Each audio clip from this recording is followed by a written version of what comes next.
Assalamualaikum. Hai semuanya. Kami dari kelompok 5 di tugas pemasaran hospitality. Perkenalkan, saya Vina Aulia Harahap. Saya Katrina Dirgantara. Saya Jessica Maria Kristi. Saya Aulia Radiatul Rahma. Baiklah, hari ini kita akan mempresentasikan mata kuliah pemasaran hospitality di materi konsep dasar pemasaran. Ditunggu Stay selanjutnya. Tutup. Konsep pemasaran menurut Asrauri di bukunya tahun 2009 adalah suatu falsafah manajemen dalam bidang pemasaran yang berorientasi kepada kebutuhan dan keinginan konsumen dengan didukung oleh kegiatan pemasaran terpadu yang diarahkan untuk memberikan kepuasan konsumen sebagai kunci keberhasilan organisasi dalam usahanya untuk mencapai tujuan yang telah ditetapkan. Serta konsep pemasaran menurut Herlambang dalam bukunya tahun 2014 yaitu konsep pemasaran secara komprehensif merupakan bagian dari strategi pemasaran untuk memperoleh keuntungan dari konsumen dengan promosi berdasarkan pilihan produk dan kemampuan daya. Konsep pemasaran memiliki 4 pilar, yaitu yang pertama ada pasar sasaran atau target market, yang kedua kebutuhan pelanggan consumer needs, yang ketiga pemasaran terpadu atau integrated marketing, dan yang keempat itu ada kemampuan menghasilkan laba atau profitability. Konsep pemasaran dibedakan menjadi dua, yaitu pertama konsep pemasaran produk dan jasa. Untuk konsep pemasaran produk ada 4P, sedangkan jasa ditambah 3P atau biasa disebut dengan 7P. Konsep pemasaran produk yang pertama yaitu produk. Produk atau jasa yang ditawarkan perusahaan termasuk fitur, kualitas, merek, dan desain produk. Kedua, price atau harga jasa. Istilah harga sesungguhnya berlaku untuk perusahaan yang outputnya barang berwujud, sementara untuk jasa lebih dikenal dengan istilah tarif. Yang ketiga, promosi.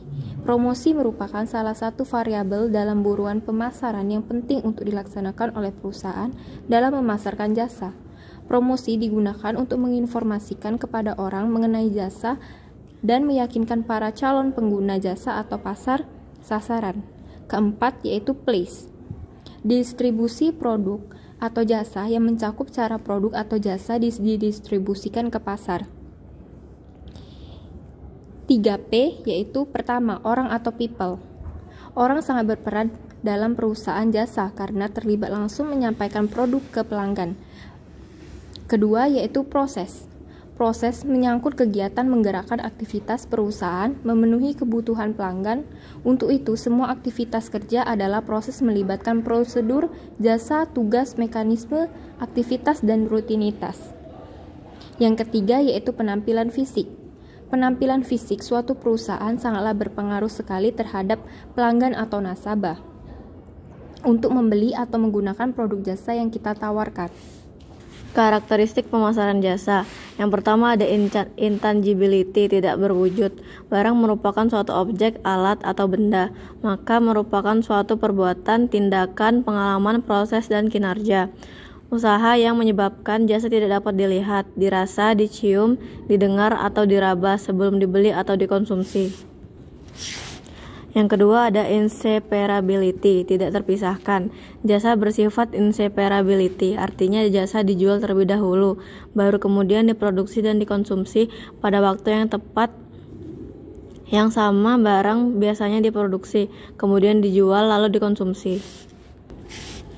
Yang ketiga ada variability atau heterogeneity atau insufficiency, keanekaragaman. Jasa bersifat sangat variability karena merupakan non-standard output, artinya terdapat banyak variasi bentuk, kualitas, dan jenis tergantung pada siapa, kapan, dan di mana jasa tersebut diproduksi atau dihasilkan. Yang terakhir ada perishability, tidak tahan lama. Untuk karakteristik ini menjelaskan bahwa jasa tidak dapat disimpan dan juga tidak tahan lama. Seterusnya ada jenis-jenis pemasaran. Yang pertama itu ada kebutuhan atau disebut needs. Kebutuhan merupakan segala sesuatu yang diperlukan untuk keberlangsungan kehidupan. Kebutuhan dapat bersifat objektif dan fisik, seperti kebutuhan makanan dan air. Yang kedua itu ada keinginan, wants. Keinginan merupakan sesuatu yang diinginkan atau yang dicita-citakan setiap manusia untuk keberlangsungan hidup. Keinginan sering dibentuk oleh budaya atau pribadi seseorang. Yang ketiga itu ada permintaan atau demands. Di saat ini, keinginan dan kebutuhan didukung oleh kemampuan dalam membayar, maka akan munculnya potensi. Tuntutan ekonomi, manusia memiliki kebutuhan yang tidak terbatas, namun sumber dayanya yang terbatas. Yang keempat itu ada produk. Produk merupakan segala sesuatu yang ditawarkan ke pasar untuk memenuhi kebutuhan atau keinginan masyarakat. Fungsi pemasaran. Pertama, meningkatkan penjualan. Fungsi pertama yaitu meningkatkan penjualan dan pada akhirnya laba juga akan meningkat. Semakin bagus aktivitas marketing yang kamu lakukan, semakin besar peluang sebuah produk atau jasa terjual. Itu artinya semakin besar juga laba didapat. 2. Pengenalan produk. Tujuan dari marketing yaitu memperkenalkan produk. Lewat aktivitas ini, sebuah produk lebih mudah dikenal oleh masyarakat. Ketiga, riset. Pemasaran juga berkaitan dengan riset. Lewat strategi ini, kamu dapat mengetahui secara detail seputar sebaran dan target konsumen. Selain itu, kamu juga tahu kira-kira produk apa yang digemari mereka. Keempat, kepuasan konsumen. Tidak cukup hanya menghadirkan produk berkualitas, pastikan kamu mampu menghadirkan kepuasan bagi para konsumen. Pelanggan yang puas akan menjadikan produk milikmu sebagai produk pilihannya. Bahkan mereka juga berperan sebagai promotor sukarela karena biasanya para pelanggan menyarankan ke orang lain. Kelima, kompetisi. Fungsi berikut dari sebuah pemasaran yaitu sebagai kompetisi. Agar bisa menjadi pemenang, perusahaan perlu menjalankan strategi marketing secara tepat. Kamu mesti paham keunggulan produkmu sehingga konsumen tertarik membelinya. Menurut Chip Dono, dalam bukunya pada tahun 1997, strategi pemasaran pada dasarnya adalah rencana yang menyeluruh, terpadu dan menyatu di bidang pemasaran, yang memberikan panduan tentang kegiatan yang akan dijalankan untuk dapat tercapainya tujuan pemasaran suatu perusahaan. Dengan kata lain, strategi pemasaran adalah serangkaian tujuan dan sasaran, kebijakan dan aturan yang diberi arah kepada usaha-usaha pemasaran dari waktu ke waktu pada masing-masing tingkatan dan acuan serta alokasinya, terutama sebagai tanggapan perusahaan dalam menanggapi lingkungan dan keadaan pesaing yang selalu berubah. Strategi pemasaran menurut May Habibah Delimunte 2021. Beberapa strategi pemasaran bisa dilakukan suatu perusahaan, yakni strategi promosi, menciptakan produk, penerapan strategi biaya rendah. Berikut daftar pustaka yang kita ambil untuk presentasi kali ini. Itu ada 4 jurnal yang kita ambil. Yang pertama itu dengan judul Strategi Pemasaran untuk Meningkatkan Penjualan pada Usaha UMKM Sederhana. Yang kedua itu ada Pemasaran Jasa, Strategi Mengukur Kepuasan dan Loyalitas Pelanggan. Yang ketiga ada Manajemen Pemasaran. Yang keempat ada Manajemen Pemasaran Perusahaan.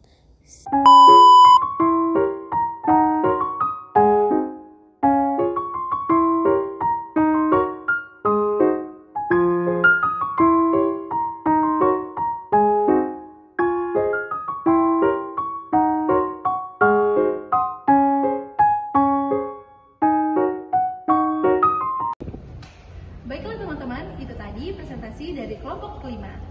Bila teman-teman ingin bertanya, silakan klik di kolom komentar. Terima kasih. Dadah.